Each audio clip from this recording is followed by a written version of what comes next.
Under-19 బాలల జాతీయ స్థాయి ఆర్చరీ పోటీలకు కరీంనగర్ మంకమ్మతోటలోని పారమిత ఉన్నత పాఠశాల విద్యార్థి ఎంపికైనట్లుగా పాఠశాల ప్రధాన ఉపాధ్యాయులు తెలిపారు. ఇటీవల జరిగిన 68వ రాష్ట్ర స్థాయి అండర్-19 బాలల ఆర్చరీ పోటీలలో గోల్డ్ మెడల్ సాధించినట్టు తెలిపారు.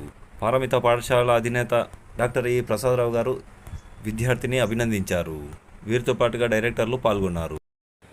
కరీంనగర్ కాంగ్రెస్ మైనార్టీ సెల్ అధ్యక్షులు మొహమ్మద్ తాజుద్దీన్ గారు మొహమ్మద్ గౌస్ పాషా గారిని జిల్లా మైనార్టీ సెల్ కార్యదర్శిగా నియమిస్తూ ఒక ప్రకటన జారీ చేశారు. తెలంగాణ ఇన్ఛార్జ్ ఫర్మాన్ హజ్మ్ గారి ఆదేశానుసారం ఆర్డర్ కాపీని ఇవ్వడం జరిగిందని అన్నారు.